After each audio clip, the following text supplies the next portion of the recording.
How much money have you spent this year because of someone you don't even like? Not someone you owe, not someone you work for, someone whose life you watched from a distance and quietly measured yourself against. I want you to hold that question, because by the end of this video, I'm going to give you the exact mechanism that turns watching other people into a monthly withdrawal from your own account, and the one adjustment that shuts it off. But I'm not giving it to you yet. If I hand it over now, you'll nod and forget it by tomorrow. You need to see the machine running first. Because here's what nobody tells men with good salaries. The biggest leak in your finances isn't a subscription you forgot to cancel. It's a comparison you never stopped making. Meet Marcus, 34, logistics coordinator, 11 years at the same company. Solid income, good benefits. Marcus has a habit he'd never describe out loud because it sounds pathetic when you say it. Every few nights before he sleeps, he scrolls through the profile of a guy he went to school with. Not a friend. Barely an acquaintance. This guy posts about deals, trips, a business that seems to run itself. Marcus doesn't envy him exactly. It's more specific than envy. It's a low, flat feeling of being behind schedule on a schedule nobody gave him. And here's what happens next. The part Marcus has never connected. Within about 48 hours of one of those scrolling sessions, he buys something. Not the same thing the other guy has. Something in the same category of feeling. Better watch, nicer jacket, an upgrade on something that was working fine.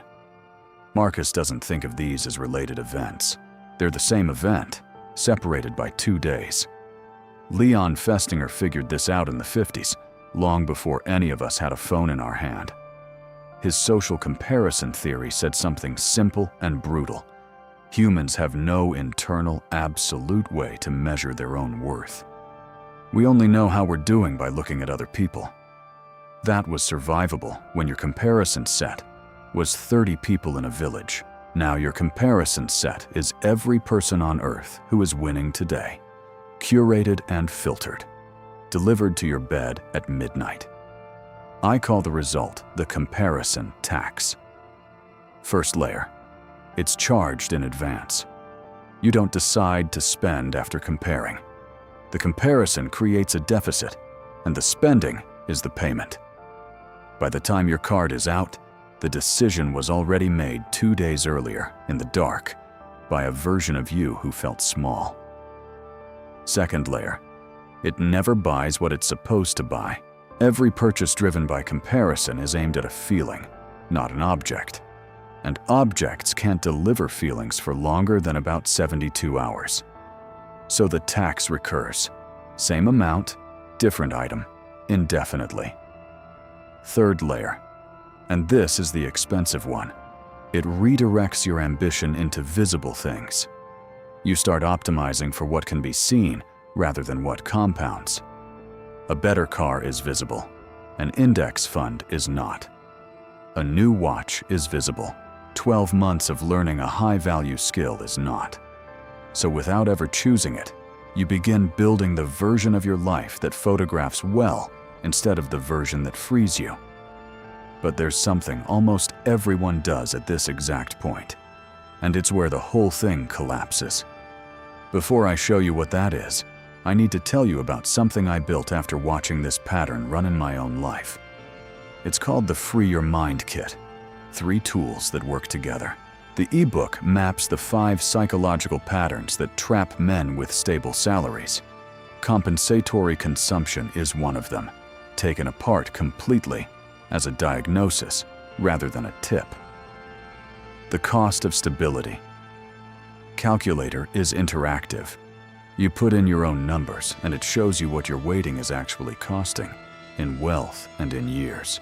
And 3 audio tracks, 7 to 12 minutes each, for when you wake up or before you sleep, working on the identity that makes the decision before you consciously make it.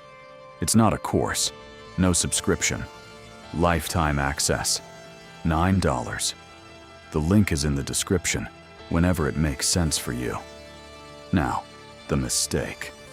The mistake is trying to fix this by deleting the apps, cutting the feed, going dark for 30 days. And I'm not going to tell you that's useless. It helps, but it treats the symptom. Because the comparison isn't in the app. The app just hands you the raw material. The machinery is inside you, and it will find something else to run on. Your neighbor's driveway, your brother-in-law at a family dinner, a colleague's promotion announcement in a company email. You can't remove the comparison. You can only give it a different reference point. Here's the adjustment I promised you. Stop comparing across. Start comparing back.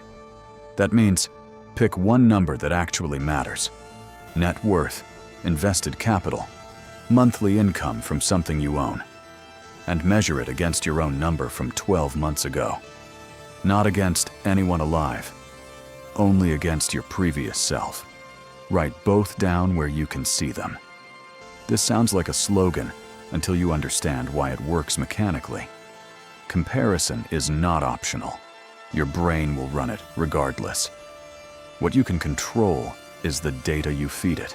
Right now, you're feeding it a curated highlight reel from thousands of strangers, and the deficit it produces is permanent by design. You can never catch a moving average of everyone's best day. Feed it your own 12-month trajectory instead, and the same machinery produces the opposite feeling. Same wiring, different input.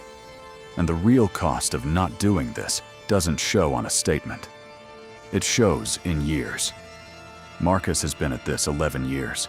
If the taxes run him $300 a month, conservative, honestly, that's close to $40,000 spent to briefly stop feeling behind. That's not a leak. That's a down payment. That's a business that never got started. That's 4 or 5 years of freedom that got converted into things he no longer notices in his own closet.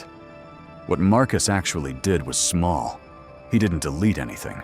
He opened a note on his phone and wrote down 2 numbers.